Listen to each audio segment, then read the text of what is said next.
इथेच महापुरुषांचा सर्वात मोठा अवमान आहे, अवहेलना आहे. कारण फायबरचे पुतळे म्हणजे वेस्ट जे असतात प्लास्टिक ते वितळून त्यापासून जे प्लास्टिक बनवतात त्यापासून मग पुतळे बनवतात. हे किती वाईट आहे की आपले महापुरुष कचरामध्ये जमा झालेत का, की अशा कचऱ्याच्या वस्तू ज्या की जगातला सगळा कचरा प्लास्टिकचा म्हणून समुद्रामध्ये ढकलून दिला जातोय आणि तो कचरा जमा करून आता आपण त्याचे महापुरुषांचे पुतळे बनवतोय. इतकी वाईट अवस्था आपल्या मानसिकतेची की आपल्या श्रद्धेची आहे की आपल्या वेड्या प्रेमाची आहे का आपल्या वेड्या प्रेमातून आलेल्या अज्ञानाची आहे, हे नीट समजून घेणं आवश्यक आहे. तुम्ही जर बघितलं असेल ना तर ते आवारे पाटील त्यांचं एक धर्मवीर नावाचं प्रतिष्ठान आहे.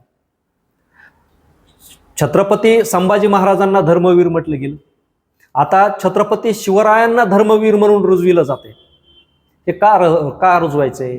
छत्रपती शिवरायांचं स्वराज्य, त्यांनी लोकांसाठी निर्माण केलेलं स्वराज्य, हे काही धर्माचं होतं काय का? नव्हतं. सगळ्या जातीचे धर्माचे लोक त्याच्यामध्ये होते. मग छत्रपती शिवरायांना ज्या काही मानाच्या पदव्या देण्यात आल्या त्या 2च पदव्या आहेत. एक म्हणजे रयतेचा राजा. रयत हा शब्द छत्रपती शिवरायांचा सर्वोत्तम पदवी असलेला, नामाभिधान असलेला, अत्यंत पराकोटीचा असा शब्द आहे.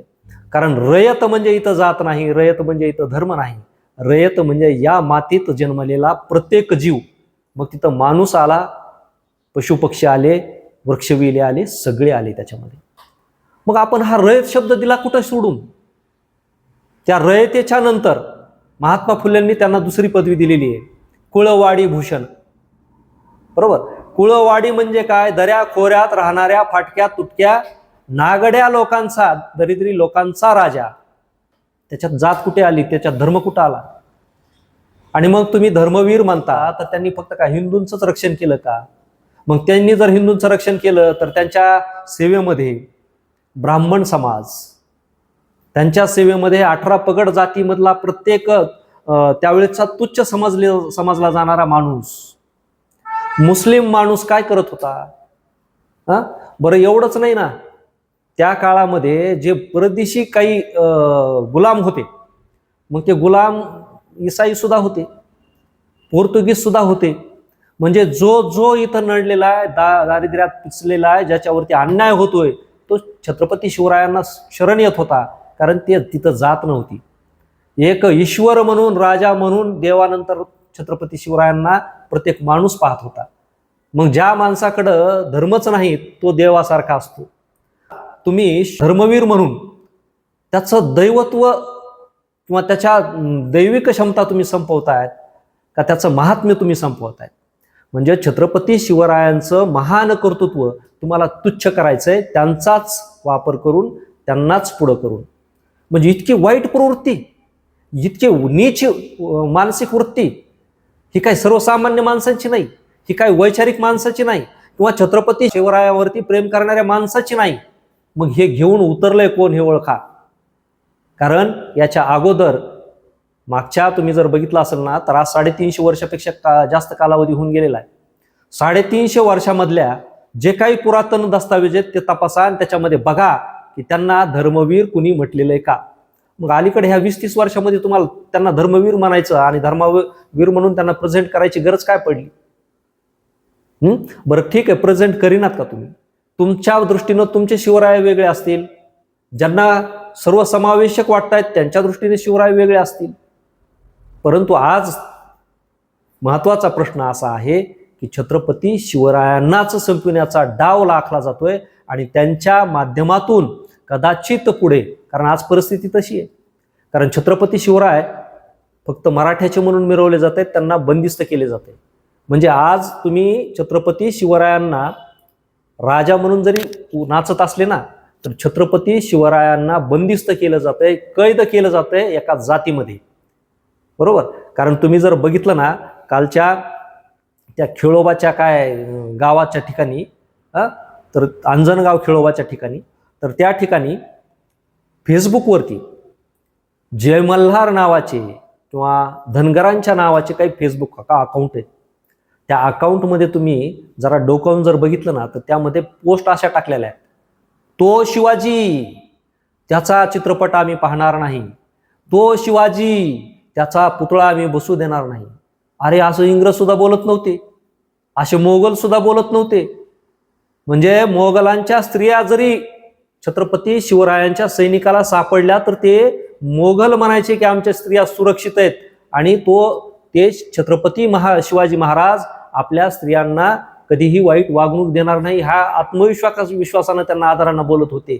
आणि मग आज महाराष्ट्रातलेच धनगर समाजाच्या अकाउंटवरून मराठा समाजाला टार्गेट करून छत्रपती शिवाजी महाराजांना शिव्या देणारे, मग हे मोगलांच्या अवलादी म्हणायचं का इंग्रजांनी मागे ठेवलेली अवलादी म्हणायचं? मग हे पेरतय कोण? ह्या अवलादी ज्या पेरतायत ना, त्या हिंदू असू शकत नाहीत. त्यांचा आणि आपला धर्म एक असू शकत नाहीत. हे थोडक्यामध्ये काय माहिती का, की पूर्वी कसं असायचं, बहुरूपी असायचे. शत्रूच्या गोटात जायचं असेल तर सोंग घेऊन जाणारे बहुरूपी असायचे. तसं हे छत्रपतींचं सोंग घेऊन आपल्याला नामोहरम करायला आलेले, भविष्यात दंगली घडविण्यासाठी आलेले, भविष्यात रक्तपात करण्यासाठी आलेले हे बहुरूपी आहेत, जे हिंदुत्वाचं बेगडी झूल घेऊन आपल्यामध्ये आलेले आहेत. यांना जर थांबवायचं असेल तर ह्यांना बेनकाब केलं पाहिजे, बरोबर. आणि सगळ्यात महत्त्वाचं काय माहिती का, की या माध्यमातून सामाजिक आतंकवाद वाढवला जातोय. सामाजिक आतंकवाद लक्षात घ्या. एक आतंकवादी सापडला तर आपण त्याला देशद्रोहाच्या खटल्याखाली त्याला कैदेमध्ये टाकतो. आज वेळ अशी आलेली आहे की हा सामाजिक आतंकवादामागचे जे कोणी आतंकी चेहरे आहेत, मग ते सरकारमधले असो नाहीतर समाजात वावरणारे असो, त्याचा शोध घेतला पाहिजे. त्यांचे CDR तपासले पाहिजे. त्यांना आर्थिक पुरवठा कोण करतंय त्यांचे अकाउंट तपासले पाहिजे. अनेकदा काय होतं माहिती का, की सामाजिक प्रबोधन करणारे लोक यांना बाहेरच्या देशातून पैसा येतो म्हणून त्यांचे अकाउंट तपासले जातात. का तर ते बाहेरच्या देशातून पैसा घेतात आणि इथं आतंकवाद पसरवतात म्हणून त्यांचा शोध घेतला जातो. परंतु आज जर बघितलं ना, तर इथं आपल्याच राज्यातले, आपल्याच देशातले लोक आपलेच पैसे पुरून आपल्यामध्येच आतंकवाद मिरवतायत. मग ह्या आपल्यातल्या आतंकवाद्यांना कोण रोखणार, हा मोठा प्रश्न आहे. म्हणून हे सामाजिक आतंकवाद रोखणारे जे कोणी असतील त्यांना जेलमध्ये टाकलं पाहिजे. सरकारमध्ये जर खरी हिंमत असेल तर ह्याचा तपास झाला पाहिजे. छत्रपती शिवरायांची सर्वात मोठी मानहानी, अवहेलना आज सरकार उघड्या डोळ्यानं पाहतंय. याचा अर्थ असा आहे की हे सगळं हे सरकारच करतंय, बरोबर. म्हणून आज आरोपीच्या पिंजऱ्यामध्ये करणारे महत्वाचे नाहीत, हे सरकार पिंजऱ्यामध्ये. आणि याचं उत्तर सरकारनं दिलं पाहिजे की तुम्ही असं का करतायत. जर तुम्हाला छत्रपती शिवरायावरती प्रेम आहे ना, तर तुम्ही सरकारमधून जाहीर करून टाका की प्रत्येक गावामध्ये सरकार पुतळे बसविल.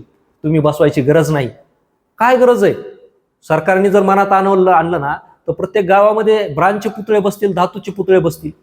परंतु गावागावात पुतळे बसविण्या अगोदर मला असं वाटतं की छत्रपती शिवरायांचे 350 किल्ले आहेत, त्या 350 किल्ल्यावर आधी पुतळे बसवा. तिथं त्यांचे स्मारक तयार करा, तिथली वास्तू सुशोभित करा, पवित्र करा. हे अपवित्र काम तुम्ही करायला लागले ना प्लास्टिकचे पुतळे बसून, बरोबर आहे का नाही. म्हणजे माणसाच्या मनामधलं शिवरायांचं पावित्र्य तुम्ही संपवायला लागले, असं मला या ठिकाणी म्हणायचंय. आणि म्हणून शेवटी जाता जाता एवढंच म्हणणं आहे की एकानं छत्रपती शिवरायांना पुढं करायचं आणि दुसऱ्यांनी छत्रपती शिवरायांना विरोध करायचा. याच्या माध्यमातून लोकांच्या रक्त उकळवायचं आणि त्या उकळलेल्या रक्तामध्ये गलिच्छ असं राजकारणाचं बीज त्यामधून प्राप्त करायचं, हे कुठंतरी थांबलं पाहिजे. या निमित्ताने एवढंच. धन्यवाद.